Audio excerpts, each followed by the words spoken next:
ನಮಸ್ಕಾರ ಎಲ್ಲರಿಗೂ, ಹೇಗಿದ್ದೀರಾ ಎಲ್ಲರೂ? ಐ ಹೋಪ್ ನೀವೆಲ್ಲ ಚೆನ್ನಾಗಿದ್ದೀರಾ ಅಂತ ಅನ್ಕೊಂಡಿದೀನಿ. ಪುಳಿಯೋಗರೆ ಪೌಡರ್ನ ಮಾಡೋದು ಮನೆಯಲ್ಲಿ ತುಂಬಾನೇ ಈಸಿ. ಹಾಗೆ ನೀವು ಇಬ್ಬರೇ ಇದ್ರೆ, 3 ಜನ ಇದ್ರೆ ಇದನ್ನ ಮಾಡಿ ಇಟ್ಕೊಂಡ್ರೆ 6 ತಿಂಗಳು ಇಲ್ಲ 8 ತಿಂಗಳ ತನಕ ಬರುತ್ತೆ. ನಾನು ಯಾವಾಗಲೂ ಮನೆಯಲ್ಲೇ ಮಾಡಿ ಇಟ್ಕೊತಾ ಇದ್ದಿದ್ದು. ಇವಾಗ ಟೈಮ್ ಅಷ್ಟು ಕಡಿಮೆ ಇತ್ತು, ಹಂಗಾಗಿ ನಾನು ಮಾಡ್ಕೊತಾ ಇರಲಿಲ್ಲ. ಖಾಲಿಯಾಗಿ ತುಂಬಾ ದಿವಸನೇ ಆಗಿತ್ತು. ನೋಡಿರ್ಬೋದು, ನಿನ್ನೆ ನಾನು ಜನತಾ ಬಜಾರ್ಗೆ ಹೋಗಿದ್ನಲ್ಲ, ಅಲ್ಲಿ ಐಟಮ್ಸ್ನೆಲ್ಲ ತಗೊಂಡ್ಬಂದಿದ್ದೆ. ಇದಕ್ಕೇನಿಲ್ಲ, ಬ್ಯಾಡಗಿ ಮೆಣಸಿನ್ಕಾಯಿ, ಹಾಗೆ ಇದು ಗುಂಟೂರು ಮೆಣಸಿನ್ಕಾಯಿ, ಹಾಗೆ ಜೀರಿಗೆ, ಕಾಳು ಮೆಣಸು, ಆಮೇಲೆ ಇದು ಏನು ಹೇಳ್ತಾರೆ ಇದನ್ನ ಅರ್ಶಿನದ ಕೊಂಬು, ಆಮೇಲೆ ಮೇಯ್ನ್ ಇರೋದು ಕಡಲೆಬೇಳೆ, ಹಾಗೆ ಸ್ವಲ್ಪ ಉದ್ದಿನಬೇಳೆ, ಸಾಸಿವೆ, ಆಮೇಲೆ ಸ್ವಲ್ಪ ಬಿಳಿ ಎಳ್ಳು. ಇಷ್ಟನ್ನ ಹಾಕೊಂಡು ಹುರ್ಕೊಬೇಕು. ಒಂದೊಂದೇ ಹುರಿದು ತೋರಿಸ್ತೀನಿ ಯಾವ ಥರ. ಈ ಥರ ಮಾಡಿ ಇಟ್ಕೊಂಡ್ಬಿಟ್ರೆ ನೀವು ಆರಾಮಾಗಿ. ಇದು ಅರ್ಧ kg. ನೋಡ್ತಾ ಇರ್ಬೋದು ಎಷ್ಟು ಕ್ಲೀನ್ ಆಗಿದೆ ಅಂತ. ನೋಡಿ, ಒಂದು ಸ್ವಲ್ಪನೂ ಕ್ಲೀನ್ ಇದು ಗಲೀಜಿಲ್ಲ. ಇದು ತುಂಬಾ ಕ್ಲೀನಾಗಿದೆ. ಇದು ನನಗೆ ಅದಕ್ಕೇನೆ ಜನತಾ ಬಜಾರ್ಗೆ ಹೋಗೋಕ್ಕೆ ತುಂಬ ಇಷ್ಟ ಆಗುತ್ತೆ. ಇವಾಗ ಇದನ್ನು ಹುರ್ಕೊತೀನಿ ನೀಟಾಗಿ. ನೀವು ಬೇಕಂದ್ರೆ ಸ್ವಲ್ಪ ನೋಡ್ಕೊಬೋದು, ಸಿಮ್ಮಲ್ಲಿ ಇಟ್ಕೊಂಡು ಹುರ್ಕೊಳ್ಳಿ. ಆದಷ್ಟು ತುಂಬ ದಿವಸ ಬಾಳಿಕೆ ಬರ್ತದಲ್ವ, ಹಾಗಾಗಿ ಸ್ವಲ್ಪ ಸ್ಲೋ ಫ್ಲೇಮಲ್ಲೇ ಇಟ್ಕೊಂಡು ಹುರ್ಕೊಬೇಕಾಗುತ್ತೆ.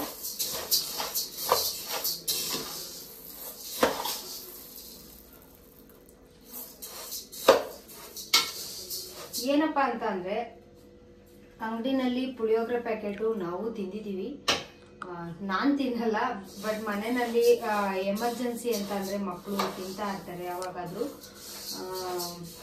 ಒಂದೊಂದ್ಸತಿ ಟೈಮು ಸಿಗಲ್ಲ ತಿಂಡಿ ಮಾಡಕ್ಕೆ ಅಂತ ಅಂದಾಗ ಈ ತರ ಮಾಡಿ ಇಟ್ಕೊಂಡ್ಬಿಟ್ರೆ, ನೀವು ರಾತ್ರಿನೇ ಎಲ್ಲ ಗೊಜ್ಜಿಗೆಲ್ಲ ರೆಡಿ ಮಾಡಿ ಇಟ್ಕೊಂಡ್ಬಿಟ್ರೆ ಆರಾಮಾಗಿ ನೀವು ಬೆಳಗ್ಗೆ ಎದ್ದು ಅನ್ನನೂ ಕೂಡ ಕಲ್ಸ್ಕೊಡ್ಬೋದು. ಯಾರಾದ್ರೂ ಕೆಲವರು ಟ್ರಿಪ್ ಹೋಗೋರು ಅವರು ಇರ್ತಾರೆ, ಅಂಥವ್ರಿಗೆಲ್ಲ ತುಂಬಾ ಯೂಸ್ ಆಗುತ್ತೆ. ಮನೆಯಲ್ಲಿ ಒಬ್ಬರೇ ಏನಾದ್ರು ಅಡುಗೆ ಮಾಡ್ಕೊಳಕ್ಕಾಗಲ್ವಲ್ಲ, ಅಂಥ ಟೈಮಲ್ಲೂ ಕೂಡ ಇವೆಲ್ಲ ತುಂಬ ಬೇಗನೆ ಮಾಡ್ಕೊಬೋದು. ರೆಡಿ ಇದ್ರೆ, ಪೌಡರು ರೆಡಿ ಇದ್ರೆ ಆರಾಮಾಗಿ ನೀವು ಮಾಡ್ಕೊಬೋದು. ತುಂಬ ಅಂದರೆ ತುಂಬಾನೇ ಈಸಿ. ಇದನ್ನ ಮಾಡ್ಕೊಂಬಿಟ್ರೆ ನೀವು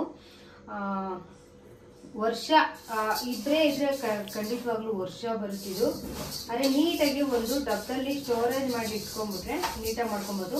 ಮನೆಯಲ್ಲೇ ಮಾಡ್ಕೊತೀವಿ ಅಂದ್ರೆ, ಮನೆಯಲ್ಲಿ ಮಿಕ್ಸಿ ಜಾರಲ್ಲೇ ಮಾಡ್ಕೊತೀವಿ ಅಂತ ಅಂದ್ರೆ ಒಂದು ಟೈಮ್ಗೆ ಆಗೋಷ್ಟು ನೀವು ಮಾಡ್ಕೊಬೋದು ಧಾರಾಳವಾಗಿ. ಯಾಕೆ ಅಂತ ಅಂದ್ರೆ ತುಂಬಾ ಜಾಸ್ತಿನೂ ಮಾಡ್ಕೊಳಕ್ಕಾಗಲ್ಲ. ಇದನ್ನ ನಾನು ಇವಾಗ ತಗೊಂಡೋಗಿ ಮಿಲ್ಲು ಕೂಡ ಹಾಕಿಸ್ಬೇಕು. ಮಿಲ್ಲು ಕೂಡ ಹೋಗ್ತೀನಿ. ಇದನ್ನ ಹುರಿದಾದ್ಮೇಲೆ, ಎಲ್ಲ ಹುರಿದಾದ್ಮೇಲೆ ನಿಮ್ಗೆ ಒಂದು ವಿಡಿಯೋನ ಮಾಡ್ತೀನಿ. ಹಾಗೆ ಯಾವ್ಯಾವ್ದು ಹುರಿತಾ ಇದ್ದೀನಿ ಅಂತ ಕೂಡ ಒಂದು ವಿಡಿಯೋನ ಮಾಡ್ತೀನಿ. ಇದಾದ್ಮೇಲೆ ನಾವು ಕಡಲೆಬೇಳೆ ಮತ್ತೆ ಇವನ್ನೆಲ್ಲ ಹುರ್ಕೊಬೇಕು. ಹುರಿಯೋವಾಗ ನಾನು ವಿಡಿಯೋನ ಕಂಟಿನ್ಯೂ ಮಾಡ್ತೀನಿ. ಕಡಲೆಬೇಳೆ ಇದು 1 kg ಇದು ಕಡಲೆಬೇಳೆ. ನಾವು ಸಾಮಾನ್ಯವಾಗಿ ಅರ್ಧ kg ಧನಿಯಾಗೆ ನಾನಿಲ್ಲಿ 1/4 kg ಮೇಲೇನೆ ಹಾಕೋತಾ ಇದ್ದೀನಿ. 1/4 kg ಮೇಲೆ ಅನ್ಸುತ್ತೆ. ಇನ್ನು ಸ್ವಲ್ಪ ಹಾಕೋತೀನಿ ನಾನು. ಇದಕ್ಕೆ ಕಡಲೆಬೇಳೆನ ಸ್ವಲ್ಪ ಟೇಸ್ಟ್ ಕೊಡುವಂಥದ್ದು. ಈಗ ಇದನ್ನು ಕೂಡ ಚೆನ್ನಾಗಿ ರೋಸ್ಟ್ ಮಾಡ್ಕೊತೀನಿ. ಈಗ ಉದ್ದಿನ ಬೇಳೆನ ನಾವು, ಇದು ಅರ್ಧ kg ಪ್ಯಾಕೆಟು. ಅರ್ಧ kg ಪ್ಯಾಕೆಟಲ್ಲಿ ನಾವು ನೋಡಿಕೊಂಡು ಇದನ್ನ ಉದ್ದಿನ ಬೇಳೆನ ಹಾಕೋಬೇಕು. ಒಂದು ಸಾಕು, ಒಂದು 1/4 kg ಉದ್ದಿನಬೇಳೆ ಇದೆ. ನಾವು ಕಡಲೆಬೇಳೆ ಪ್ರಮಾಣನ ಜಾಸ್ತಿ ಹಾಕೊಂಡಿದ್ದೀನಿ, ಉದ್ದಿನಬೇಳೆ ಪ್ರಮಾಣನ ಸ್ವಲ್ಪ ಕಡಿಮೆ ಹಾಕೊಂಡಿದ್ದೀನಿ. 1/4 kg ಸ್ವಲ್ಪ ಕಡಿಮೆ ಹಾಕೊಂಡಿದ್ದೀನಿ. ಹಾಗೆ 1/4 kg ಸ್ವಲ್ಪ ಜಾಸ್ತಿ ಕಡಲೆಬೇಳೆನ ಹಾಕೊಂಡಿರುವಂಥದ್ದು. ಒಬ್ಬೊಬ್ಬರು ಒಂದು ಮೆಥಡಲ್ಲಿ ಮಾಡ್ತಾ ಇರ್ತಾರೆ ಈ ಪುಳಿಯೋಗರೆ ಪೌಡರ್ನ. ಅವರವರ ಟೇಸ್ಟಿಗೆ ತಕ್ಕಂಗೆ ಮಾಡ್ಕೊತಾ ಇರ್ತಾರೆ. ನಾನು ಪ್ರತಿ ಸತಿ ಮಾಡೋವಂಥದ್ದು ಇದೇ ಥರನೇ, ಸೇಮ್ ನಾವು ದೇವಸ್ಥಾನದಲ್ಲಿ ಯಾವ ಥರ ಇರುತ್ತೋ ಅದೇ ಥರನೇ ಬಂದಿರುತ್ತೆ ಟೇಸ್ಟು. ಫೈನಲ್ ಆಗಿ ನಾನು ಗೊಜ್ಜು ಕೂಡ ಮಾಡಿ ತೋರಿಸ್ಬೇಕು ಅಂತ ವಿಡಿಯೋನ ಮಾಡಬೇಕು ಅಂತ ಅಂದ್ಕೊಂಡಿದ್ದೀನಿ. ಒಂದ್ಸತಿ ಈ ಥರ ಟ್ರೈ ಮಾಡಿಕೊಂಡು ನಿಮಗೆ ವರ್ಷಕ್ಕೆ ಬೇಕು ಅನ್ನೋಷ್ಟು ಇಟ್ಕೋಬೋದು. ಇಲ್ಲ ನಿಮಗೆ 3 ತಿಂಗಳು 6 ತಿಂಗಳಿಗೂ ಬೇಕು ಅನ್ನೋರು ಕೂಡ ಇದನ್ನ ಮಾಡಿ ಇಟ್ಕೋಬೋದು. ಇದು ಚೆನ್ನಾಗಿ ಡೀಪ್ ರೋಸ್ಟ್ ಆಗಬೇಕು. ಅಂದರೆ ಡೀಪ್ ರೋಸ್ಟ್ ಅಂದರೆ ಸಿಯೋಷ್ಟು ನೀವು ರೋಸ್ಟ್ ಮಾಡ್ಕೊಬಾರ್ದು. ನೋಡಿಕೊಂಡು ಇದನ್ನು ಆರಾಮಾಗಿ ಸಿಮ್ಮಲ್ಲೇ ಇಟ್ಕೊಂಡು ಹುರ್ಕೊಳ್ಳಿ. ನಿಮಗೆ ನಿಂತ್ಕೊಂಡು ಹುರ್ಕೊಳ್ಳೋಕ್ಕಾಗಲ್ಲ ಅಂತಂದರೆ ಕೂತ್ಕೊಂಡೇ ಮಾಡ್ಕೊಬೋದು. ಯಾವ್ದಾದ್ರು ಸ್ಟವ್ ಇತ್ತು ಅಂದರೆ ಆರಾಮಾಗಿ ಕೂತ್ಕೊಂಡೆ ಮಾಡ್ಕೊಳ್ಳಿ. ಇದನ್ನು ಸ್ವಲ್ಪ ರೋಸ್ಟ್ ಆಗಬೇಕಿದು. ಈಗ ಇದಕ್ಕೆ ಬಿಳಿ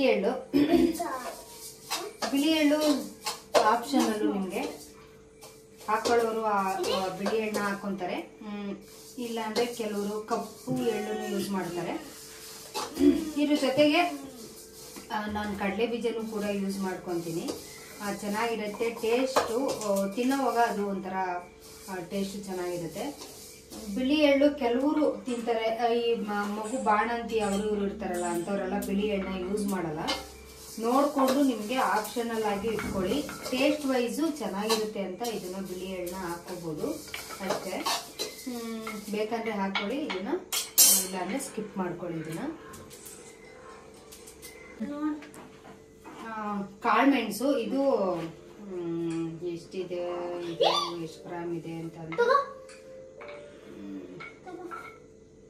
ಇಷ್ಟಪಡಬಹುದು.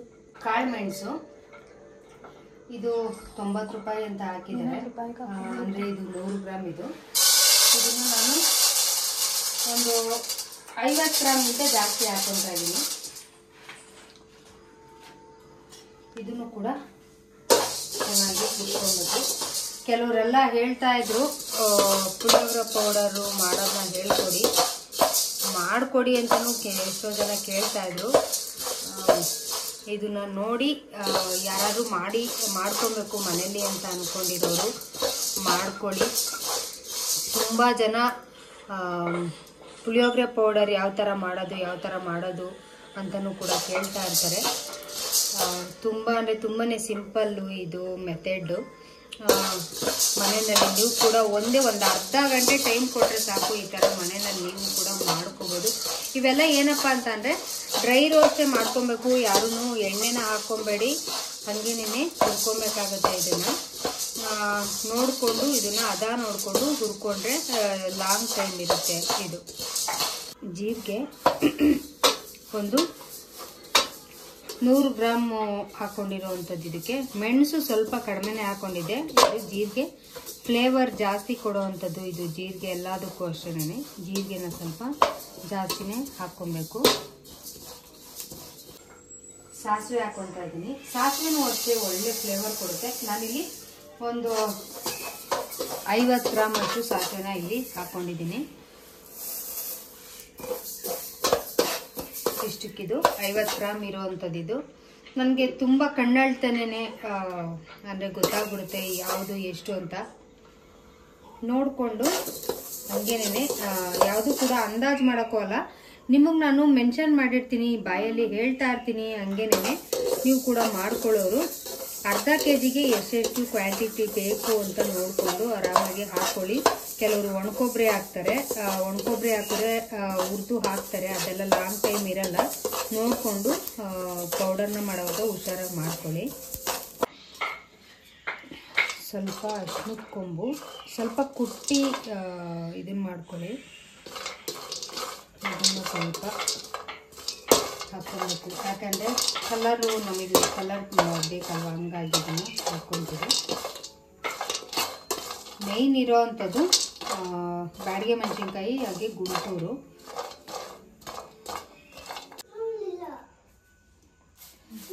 ಕರಿಬೇವಿನ ಸೊಪ್ಪು ಸ್ವಲ್ಪ ಚೆನ್ನಾಗಿ ಇದು ಮಾಡ್ಕೊಳ್ಳಿ. ಇದನ್ನು ಇಲ್ಲೇನೆ ಅದು ಹಸಿ ಇದ್ರೂ ಪರವಾಗಿಲ್ಲ, ಇದನ್ನೇನೆ ರೋಸ್ಟ್ ಆಗಿಬಿಡುತ್ತೆ, ಏನು ತೊಂದರೆ ಇಲ್ಲ. ಹಿಂಗಂದರೆ ನಮಗೆ ಗರಿ ಗರಿ ಅನ್ನಂಗೆ ನೋಡಿ ಆಗೋಗ್ಬಿಡುತ್ತೆ. ಈ ಹೀಟ್ಗೆನೇ ಅದು ಗರಿ ಗರಿ ಅನ್ನಂಗೆ ಆಗುತ್ತೆ. ಇದನ್ನು ಸ್ವಲ್ಪ ಹಾಕ್ಕೊಬೇಕು. ಸ್ವಲ್ಪ ಅಂತ ಅಂದರೆ ಒಂದು 5 ರೂಪಾಯಿ ಕಟ್ಟು ಬರುತ್ತಲ್ಲ, ಆ ಕಟ್ಟನ್ನ ಹಾಕ್ಕೊಳ್ಳಿ. ಇದು ಫ್ಲೇವರ್ ಕೊಡುತ್ತೆ. ಇದು ಕರಿಬೇವಿನ ಸೊಪ್ಪು ಒಳ್ಳೆ ಫ್ಲೇವರ್ ಕೊಡುತ್ತೆ. ಇವಾಗ ಒಂದು 1/4 kg ಜಾಸ್ತಿ, ಒಂದು 300 ಗ್ರಾಮ್ 350 ಗ್ರಾಮ್ ಕಡಲೆ ಬೀಜನ ಹಾಕ್ಕೊತಾ ಇದ್ದೀನಿ. ಯಾರ್ಯಾರೆಲ್ಲ ಹೇಳ್ತೀನಲ್ವೋ ಕಡಲೆ ಬೀಜನ ಹಾಕೊಳ್ಳಿ, ಟೇಸ್ಟು ಚೆನ್ನಾಗಿರುತ್ತೆ. ಈ ಥರ ಒಂದು ಸತಿ ಮಾಡ್ಕೊಳ್ಳಿ, ತುಂಬ ಚೆನ್ನಾಗಿ ಬರುತ್ತೆ ಕಡಲೆ ಬೀಜ ಹಾಕ್ಕೊಂಡ್ರೆ. ಹದ ನೋಡ್ಕೊಂಬಿಟ್ರೆ ಆಯಿತು. ಒಂದು ಸತಿ ಹದ ನೋಡ್ಕೊಂಬಿಟ್ರೆ ನೀವು ಯಾವ ಥರ ಮಾಡಬೇಕು ಯಾವ ಥರ ಮಾಡಬಾರ್ದು ಅನ್ನೋದು ಗೊತ್ತಾಗುತ್ತೆ. ಕೆಲವರು ಮೆಂತ್ಯ ಹಾಕ್ಕೊತಾರೆ, ಮೆಂತ್ಯ ಹಾಕ್ಕೊಳ್ಳೋದು ಅಷ್ಟೊಂದೇನು ಇದಿರಲ್ಲ. ಮೆಂತ್ಯನ ಇದು ಮಾಡ್ಕೊಳಕ್ಕೆ ಹೋಗಬೇಡಿ. ಹಾಕ್ಕೊಳ್ಳೋರು ಆಪ್ಷನಲ್ಲು 1 ಸ್ಪೂನ್ ಹಾಕ್ಕೊಳ್ಳಿ. ಒಂದು ಅರ್ಧ ಕೆಜಿಗೆ 1 ಸ್ಪೂನ್ ಹಾಕ್ಕೊಂಡ್ರೆ ಸಾಕಂತ ಅನಿಸುತ್ತೆ.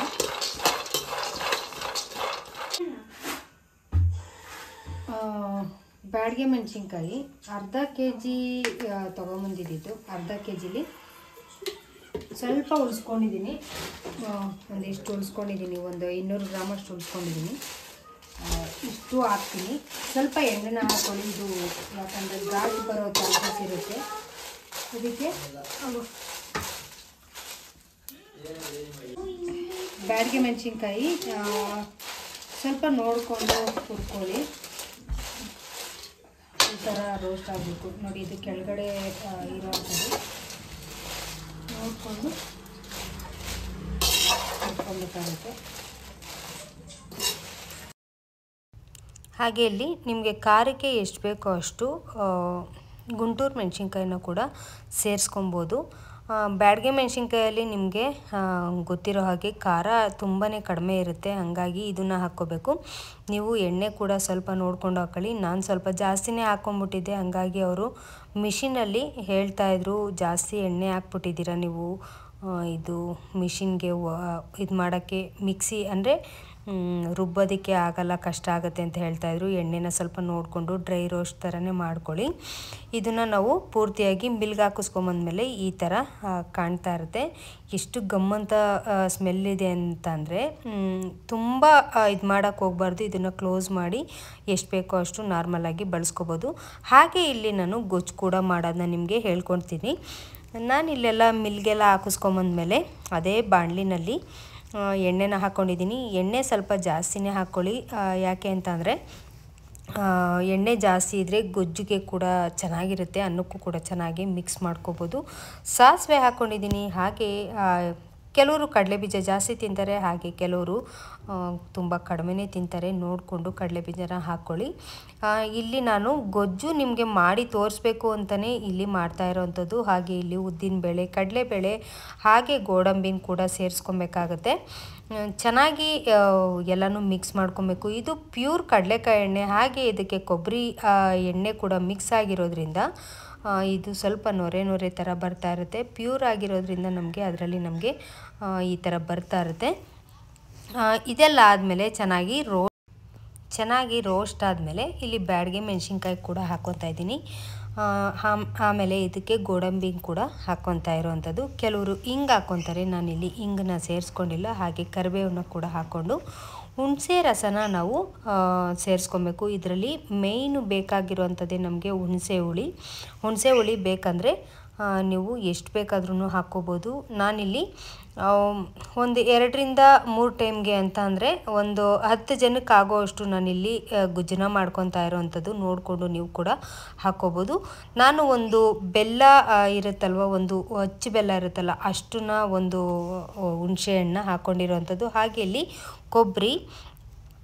ಒಣಕೊಬ್ಬರಿ ಪೌಡರು ತುರಿದಿರೋ ಅಂಥದ್ದು, ಹಾಗೆ ಉಪ್ಪು ಮತ್ತು ಇದನ್ನೆಲ್ಲ ಸೇರಿಸ್ಕೊಂಡು ಪೌಡರ್ನ ಸೇರಿಸ್ಕೊಂಡು ನಾನು ಏನು ಇದನ್ನು ಮಾಡಿದ್ನೋ ಅದನ್ನು ಪೌಡರ್ನ ಸೇರಿಸ್ಕೊಂಡು ಇಲ್ಲಿ ಹಾಕ್ಕೊಂಡು ಗೊಜ್ಜನ್ನ ರೆಡಿ ಮಾಡ್ಕೊಂಡಿದ್ದೀನಿ. ನೋಡಿದ್ರಲ್ಲ ಯಾವ ಥರ ಬಂದಿದೆ ಅಂತ.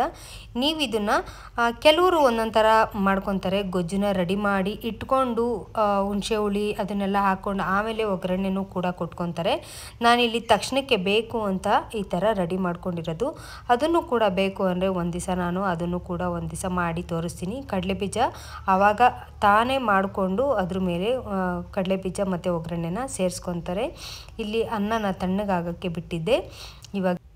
ಇವಾಗಿಲ್ಲಿ ಅನ್ನ ಎಲ್ಲ ತಣ್ಣಗಾದ್ಮೇಲೆ ಎಷ್ಟು ಬೇಕೋ ಅಷ್ಟು ಗೊಜ್ಜನ್ನು ಕೂಡ ನೀವು ಕಲಿಸ್ಕೊಂಡ್ರೆ ಸೂಪರ್ ಆಗಿರೋವಂಥ ಪುಳಿಯೋಗರೆ ನಿಮಗೆ ರೆಡಿ ಆಗುತ್ತೆ. ಈ ಥರ ಪುಳಿಯೋಗರೆ ಬೇಕು ಅಂತಂದರೆ ಈ ರೆಸಿಪಿನ ಟ್ರೈ ಮಾಡಿ ಅಂತ ಹೇಳ್ತಾ ಈ ವಿಡಿಯೋ ನಿಮಗೆ ಇಷ್ಟ ಆಗುತ್ತೆ ಅಂತ ಅಂದ್ಕೊಂಡಿದ್ದೀನಿ. ತುಂಬ ಅಂದರೆ ತುಂಬಾ ಚೆನ್ನಾಗಿರುತ್ತೆ ಪುಳಿಯೋಗರೆ. ನಿಮಗೆ ದೇವಸ್ಥಾನದಲ್ಲಿ ಯಾವ ಥರ ಇರುತ್ತೋ ಅದೇ ಥರನೇ ಸಿಗುತ್ತೆ. ಹಾಗೆ ನಾವು ಬೆಲ್ಲ ಕೂಡ ಇದಕ್ಕೆ ಮಿಕ್ಸ್ ಮಾಡ್ಕೊಬೇಕು. ನಾನು ಹೇಳೋದನ್ನ ಕೂಡ ಮರ್ತೋಯ್ತಿದ್ರಲ್ಲಿ, ನೀವು ಬೆಲ್ಲ ಕೂಡ ಸೇರಿಸ್ಕೊಂಡ್ರೆ ಒಂದು ಸೂಪರ್ ಆಗಿರೋ ಪುಳಿಯೋಗರೆ ಕೂಡ ನಾನು ತಿಂದು ಟೇಸ್ಟ್ ನೋಡ್ತಾ ಇದ್ದೀನಿ. ತುಂಬ ಅಂದರೆ ತುಂಬಾ ಚೆನ್ನಾಗಿ ಬಂದಿತ್ತು. ಟೇಸ್ಟ್ ವೈಸು ಕೂಡ ತುಂಬಾ ಚೆನ್ನಾಗಿತ್ತು. ಈ ಥರ ಪುಳಿಯೋಗರೆ ನೀವು ಕೂಡ ಮಾಡ್ಕೊತೀರಾ ಮನೆಯಲ್ಲಿ ಅಂತ ಅಂದ್ಕೊಂಡಿದ್ದೀನಿ. ನಿಮಗೆ ಈ ವಿಡಿಯೋ ಇಷ್ಟ ಆದರೆ ಖಂಡಿತವಾಗ್ಲೂ ಹೊಸದಾಗಿ ನೋಡ್ತಾ ಇಲ್ಲ ಈಗಲೇ ನನ್ನ ಚಾನಲ್ನ ಸಬ್ಸ್ಕ್ರೈಬ್ ಮಾಡ್ಕೊಳ್ಳಿ. ಮುಂದಿನ ವಿಡಿಯೋದೊಂದಿಗೆ ಸಿಗ್ತೀನಿ. Take care, by.